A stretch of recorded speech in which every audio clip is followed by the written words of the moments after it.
Students, आज हम लोग existence and uniqueness of equilibrium के बारे में डिस्कशन करेंगे। इक्विलिब्रियम यानी संतुलन। थ्योरी ऑफ प्रोडक्शन में आपने मार्केट्स के जो भी रूप पढ़े हैं, परफेक्ट कंपटीशन और मोनोपोली, मोनोपोलिस्टिक कंपटीशन, ओलिगोपोली, इन सभी में आपने संतुलन या इक्विलिब्रियम के बारे में पढ़ा है कि फर्म कहाँ संतुलन होती है, मार्केट का संतुलन कहाँ होता है। और इस प्रकार हम लोग जानते हैं कि ये एक होता है। इक्विलिब्रियम जो होता है वो एक अद्वितीय संतुलन, अद्वितीय पॉइंट होता है, यूनिक पॉइंट होता है, जहाँ पर कि प्रोड्यूसर को ना तो अपना प्रोडक्शन कम करने की इच्छा होती है और ना ही प्रोडक्शन को बढ़ाने की इच्छा होती है। तो जब ऐसी स्थिति आती है तब हम लोग कहते हैं कि फर्म जो है वो संतुलन में है। लेकिन आज हम लोग एक डिफरेंट टाइप के संतुलन की बात करेंगे कि जो बाज़ार होता है उसमें संतुलन हमेशा ही पॉजिटिव एरिया में नहीं होगा, यानी पॉजिटिव संयोग मात्रा जो होती है, कॉम्बिनेशन, उस पर हो सकता है कि संतुलन ना हो।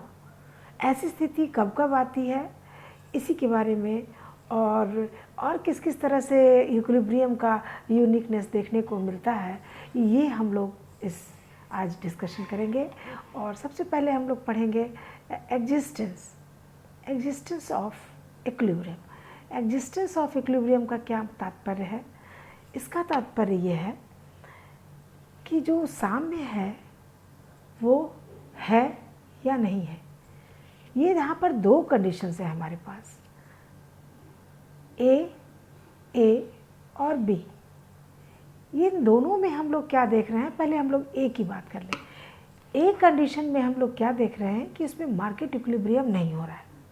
क्यों नहीं हो रहा है? क्योंकि संतुलन में ये मार्केट, जब हम लोग बाजार संतुलन की बात करते हैं, फर्म की संतुलन में तो हम लोग MR=MC करते हैं, लेकिन जब हम बाजार संतुलन की बात करते हैं तो हम लोग क्या देखते हैं कि डिमांड और सप्लाई, ये दोनों जब इक्वल होते हैं, demand is equal to supply, जब दोनों एक दूसरे को क्रॉस करते हैं, वो जहाँ पर जो पॉइंट होता है, जहाँ पर एक दूसरे को वो लोग प्रतिच्छेद करते हैं या कट करते हैं, वो वहीं पर संतुलन होता है मार्केट में।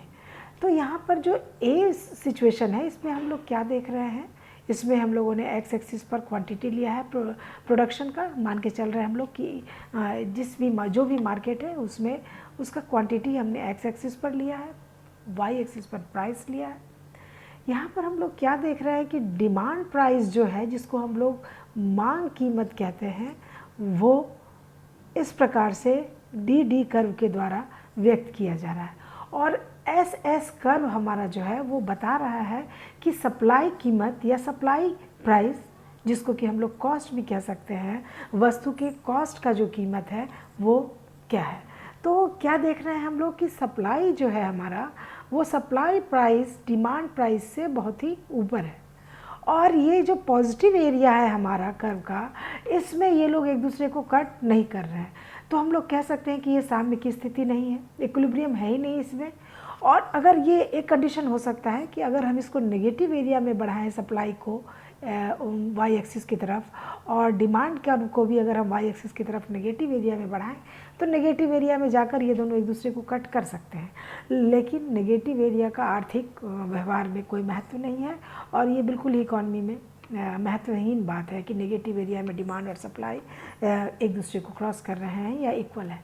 तो पॉजिटिव जो है, जिसको हम धनात्मक या पॉजिटिव एरिया कहते हैं, उसमें डिमांड और सप्लाई एक दूसरे को कट नहीं कर रहा है, और सप्लाई कीमत इतनी ज़्यादा है कि डिमांड कीमत जो है वहाँ तक नहीं पहुँच पा रही है। तो डिमांड जो है वो यहीं तक है कंज्यूमर का, और सप्लाई की जो प्राइस है वो इतना ज़्यादा है, कॉस्ट इतना ज़्यादा है। ये प्रैक्टिकल नहीं लग रहा है, इसलिए क्योंकि जनरली हम लोग पढ़ते हैं कि डिमांड के आधार पर सप्लाई तय होता है। मार्केट में जो मांग मात्रा होती है उसके आधार पर ही प्रोड्यूसर सप्लाई करते हैं। लेकिन कभी कभी ऐसा ही है कि अव्यवहारिक सिचुएशन ज़रूर है, लेकिन ऐसा पाया जाता है। फॉर एग्ज़ाम्पल, इसको हम लोग मान के चलते हैं, मान लीजिए कि कोई सोचे कि हम सोने की कार बनाएंगे, यानी गोल्डन कार बनाएंगे।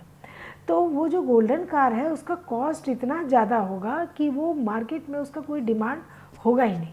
तो ऐसी स्थिति में ये उसी सिचुएशन का जो ये हम लोग इसमें बता रहे हैं जिसमें कि इक्विलिब्रियम का एग्जिस्टेंस बिल्कुल भी नहीं हो रहा है। इसी तरह से एक और कंडीशन है हमारे पास बी जो हमारे पास कंडीशन है, इसमें हम लोग क्या देख रहे हैं कि इसमें डिमांड क्वांटिटी की तरफ हमने इसको मेज़र किया और ये वर्टिकल जो है डिमांड कर्व, सप्लाई कर्व इस तरह से वर्टिकल है और इसमें हम लोग क्या देख रहे हैं कि डिमांड कर्व जो है, डिमांड क्वांटिटी इतनी कम है लेकिन सप्लाई क्या है, क्वांटिटी, ये क्वांटिटी मेज़र कर रहे हैं हम लोग एक्स एक्सिस पर, तो सप्लाई क्वांटिटी क्या है, एक्सिस में है, यानी अबंडेंस है। तो जब ऐसा हो जाएगा कि डिमांड बहुत ही कम हो और सप्लाई एबंडेंस में हो तो ऐसी स्थिति में फिर इक्विलिब्रियम नहीं होगा और कीमत निर्धारण की तो अब बात ही नहीं है जब यहाँ पर इक्विलिब्रियम नहीं हो रहा है। तो ऐसा किन वस्तुओं में होगा, इसका हम लोग एग्जाम्पल ले सकते हैं जैसे कि वाटर या एयर। ये सब ऐसे एग्जाम्पल्स हैं जो कि हम लोग इस कर्व में या बी हम लोग जो एग्जाम्पल है ये उसके एग्जाम्पल हैं कि जिसमें वाटर है, एबंडेंस में है। और लेकिन एक यहाँ पर हम बात करेंगे कि अगर ऐसा वाटर है जिसको कि गवर्नमेंट सप्लाई कर रही है और कुछ कॉस्ट ले रही है उसके लिए, तो ऐसी स्थिति में ये हमारा कर्व उसका कॉस्ट निर्धारित होगा। वो एग्जाम्पल यहाँ पर फिर हमारा फिट नहीं होता है। यहाँ पर हम लोग एयर की बात कर सकते हैं जो कि अभी भी एबंडेंस में है और इतनी बड़ी मात्रा में है कि डिमांड उसका उससे हमेशा ही कम है। जितना मौजूद है एयर, डिमांड उससे कम मात्रा में है और सप्लाई उस क्वांटिटी उसका ज़्यादा है। तो ये एक एग्जाम्पल है जिसमें फिर इक्विलिब्रियम नहीं होता है। तो ये दो कंडीशंस हम लोगों ने पढ़े, ए और बी, जिसमें कि साम्य का एग्जिस्टेंस है ही नहीं, इक्विलिब्रियम नहीं है। जबकि जनरली हम लोग पढ़ते हैं कि मार्केट में डिमांड और सप्लाई के द्वारा इक्विलिब्रियम और प्राइस डिटर्मिनेशन होगा और ये जो है हम लोग तय करेंगे कि डिमांड और सप्लाई एक दूसरे को कहाँ पर कट कर रहा है। लेकिन इसमें फिर वही स्थिति है कि ये लोग एक दूसरे को टच किया, कट भी नहीं कर रहे, कट कर ही नहीं रहे। फिर इसको हम एक्स एक्सिस की तरफ अगर नेगेटिव एरिया में ले जाएं तो हो सकता है नेगेटिव एरिया में डिमांड सप्लाई एक दूसरे को कट करें, लेकिन ये जो है फिर आर्थिक जगत में व्यवहारिक नहीं है कि नेगेटिव एरिया में हम लोग काम करें, आर्थिक महत्व की बात नहीं है। तो ऐसी स्थिति में डिमांड सप्लाई कट एक दूसरे को नहीं करेंगे, साम्य होगा ही नहीं। तो ये दो सिचुएशंस हम लोगों ने पढ़े एग्जिस्टेंस के बारे में कि संतुलन का एग्जिस्टेंस यहाँ एग्जिस्ट नहीं कर रहा है। तो ये तो बात हो गई बच्चों, इसके बारे में हम लोगों ने एग्जिस्टेंस की बात हुई। एक दूसरा जो टॉपिक हमारा इसमें है वो है यूनिकनेस ऑफ इक्विलिब्रियम। इसका क्या तात्पर्य है, यूनिकनेस ऑफ इक्विलिब्रियम का क्या तात्पर्य है? इसका तात्पर्य ये है कि जो हम लोग जनरल इक्विलिब्रियम पढ़ते हैं मार्केट्स में, पूर्ण प्रतियोगिता हो, मोनोपोली हो या फिर मोनोपोलिस्टिक कंपटीशन हो, सभी में आप लोगों ने पढ़ा है कि साम्य एक होता है, एक इक्विलिब्रियम होता है जो कि अपने आप में एक अद्वितीय इक्विलिब्रियम है और वो जो है यूनिक होता है। यूनिक इसलिए कह सकते हैं कि उसके आगे जहाँ पर भी इक्विलिब्रियम होगा उसके आगे और पीछे जाने का मार्केट में फर्म्स को इच्छा नहीं होती है क्योंकि वो संतुलन में होती हैं, अर्थात संतुलन एक होता है, अद्वितीय संतुलन जिसको हम कहते हैं। लेकिन कभी कभी कुछ ऐसा सिचुएशन आता है जबकि हम लोग देखते हैं कि वो एक सिचुएशन, एक जो इक्विलिब्रियम है वो नहीं रह जाता है। यहाँ हमारे पास 3 एग्जाम्पल हैं, हम लोग देख रहे हैं ए, बी और सी। ये 3 ऐसे एग्जाम्पल हैं जिसमें कि हम लोग देख रहे हैं, जैसे पहले ए की हम लोग बात करें। ए जो हमारा ये है, इसमें हम लोग क्या देख रहे हैं कि एक्स एक्सिस पर हमने फिर क्वांटिटी मेज़र किया है और वाई पर प्राइस को मेज़र कर रहे हैं।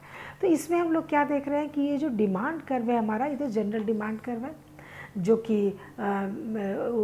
ये स्लोप जिसका कि डाउनवर्ड्स होता है और ये जो है घटती हुई वृद्धि दर होती है इसकी, ये डिमांड कर्व हमारा नॉर्मल है। लेकिन सप्लाई कर्व जो है हमारा एस ये नॉर्मल नहीं है क्योंकि ये ए तक तो सही है लेकिन फिर ये ऊपर जाकर सप्लाई कर्व पीछे की ओर मिल जाता है और बी पॉइंट पर फिर से डिमांड को कट करता है। तो 2 कट हो जाते हैं, ए और बी। डिमांड और सप्लाई 2 जगह पर यहाँ पर एक दूसरे को कट कर रहा है। तो क्या हम कह सकते हैं कि ये 2 साम्य की स्थिति है? लेकिन हम लोगों ने पढ़ा है कि अद्वितीय इक्विलिब्रियम जो होता है वो यूनिक होता है, एक पॉइंट पर होता है। यहाँ पर 2 पॉइंट्स हैं, तो ये कहना मुश्किल है कि कौन सा सही है। इसका अगर हम एक एग्जांपल लेना चाहें तो वो है हमारे पास श्रम बाज़ार। श्रम मार्केट में या लेबर मार्केट में हम लोग क्या देखते हैं कि जब हम श्रम की कीमत कम लगाते हैं, जैसा कि यहाँ देख रहे हैं ए पॉइंट पर, जब श्रम का सप्लाई ज़्यादा होता है, श्रम का सप्लाई कितना है 0Q1, 0Q1 जब हम लोग देख रहे हैं कि श्रम का सप्लाई है तो श्रम का कीमत क्या है, कम है। लेकिन जब हम इसे ज़्यादा कीमत देते हैं तो ऐसी स्थिति में वो श्रम सप्लाई कम हो जाता है। जबकि जनरली जब कीमत बढ़ाएंगे तो सप्लाई भी इसका बढ़ना चाहिए था श्रम का, लेकिन क्यों हो जाता है ऐसा? इसलिए होता है कि ये जो है श्रम, लेबर जो होता है, जब उसे कम वेज मिलता है तो वो बड़ी मात्रा में मार्केट की ओर आते हैं और काम खोजते हैं। उन्हें ज़्यादा अपनी ज़रूरतों को पूरा करने के लिए उन्हें काम चाहिए होता है। लेकिन जब उसे हाई पे मिलने लगता है, जब हम देख रहे हैं कि वो उसे हाई पेमेंट कर रहे हैं, तो ऐसी स्थिति में लेबर को क्या होता है कि उसकी आवश्यकताएं पूरी हो रही है, उसे पेमेंट ज़्यादा मिल रहा है, तो वो मेहनत का काम यानी श्रम करना नहीं चाहते हैं। तो जब हम उसे हाई प्राइस देते हैं तो क्वांटिटी जो है लेबर का कम हो जाता है। तो हम लोग क्या देख रहे हैं कि ये एक सिचुएशन है जिसमें कि इक्विलिब्रियम एक नहीं बल्कि दो है, ए और बी, और ये कहना मुश्किल हो रहा है कि कौन सा यहाँ पर एक्चुअल यूनिक जिसको कहेंगे वो इक्विलिब्रियम पॉइंट होगा। इसी तरह हमारे पास एक सिचुएशन है बी। बी में हम लोग क्या देख रहे हैं कि इसमें डिमांड कर्व फिर वही हमारा नॉर्मल डिमांड कर्व है, डाउनवर्ड्स, और स्लोप जो है इसका, लेकिन सप्लाई कर्व जो है ये कर्वेचर लिए हुए है। ये जो सप्लाई कर्व है एक यूनिक तरह का सप्लाई कर्व है। ये जो है कई जगह डिमांड कर्व को कट कर रहा है और कहीं कहीं पर स्पर्श भी कर रहा है। जैसे A point, C point, E point, सभी पर जो है सप्लाई कर्व डिमांड को कट कर रहा है और बी पॉइंट पर स्पर्श कर रहा है। तो हम लोग क्या कहें कि जब यहाँ पर डिमांड और सप्लाई कई पॉइंट्स पर है तो इक्विलिब्रियम कहाँ पर होगा? तो ये एक अलग सिचुएशन है जहाँ पर कि ज़रूरत से ज़्यादा, एक से ज़्यादा इक्विलिब्रियम है, और इसको हम लोग जो है बता नहीं सकते हैं कि कौन सा एक्चुअल इक्विलिब्रियम पॉइंट होना चाहिए। तो ये भी एक अलग तरह का सिचुएशन है संतुलन में। तो एक और हमारे पास एग्जाम्पल है, वो है ये सी में। इसमें हम लोग क्या देख रहे हैं कि डिमांड कर्व और सप्लाई कर्व इस तरह का आकृति लिए हुए हैं कि वो बड़ी दूरी तक, ये जो है P और P पॉइंट, और ये दो जगह लंबी दूरी तक यहाँ पर एक दूसरे को ये टच कर रहे हैं। इसको हम देख सकते हैं कि ये बड़ी दूरी तक एक दूसरे को टच कर रहे हैं, और जब ये दोनों लंबी दूरी तक एक दूसरे को स्पर्श कर रहे हैं डिमांड और सप्लाई, तो ये पूरे समय तक संतुलन में है, क्योंकि हम लोग कह रहे हैं कि डिमांड और सप्लाई जब एक दूसरे को क्रॉस करेंगे या स्पर्श करेंगे तो वो संतुलन में आ जाएगा। तो सी जो हमारे पास एक एग्जाम्पल है, इसमें डिमांड और सप्लाई बहुत दूर तक एक दूसरे को स्पर्श कर रहे हैं, और एक निश्चित बिंदु बताना कठिन है कि इक्विलिब्रियम एक्चुअल में किस पॉइंट पर हो रहा है। तो इस तरह से हम लोगों ने देखा कि ये सब ऐसे सिचुएशन हैं जो कि जो जनरल इक्विलिब्रियम है उससे अलग हटकर है। और एक तो एग्जिस्टेंस के बारे में हमने पढ़ा कि शाम में कभी कभी होता ही नहीं है, और एक इसमें हम लोगों ने पढ़ा कि शाम में है लेकिन कई पॉइंट्स पर है, और ये निश्चित करना मुश्किल है कि ये शाम में कहाँ पर है और किस बिंदु पर शाम में या इक्विलिब्रियम निश्चित होगा। तो आज इतना ही, और धन्यवाद।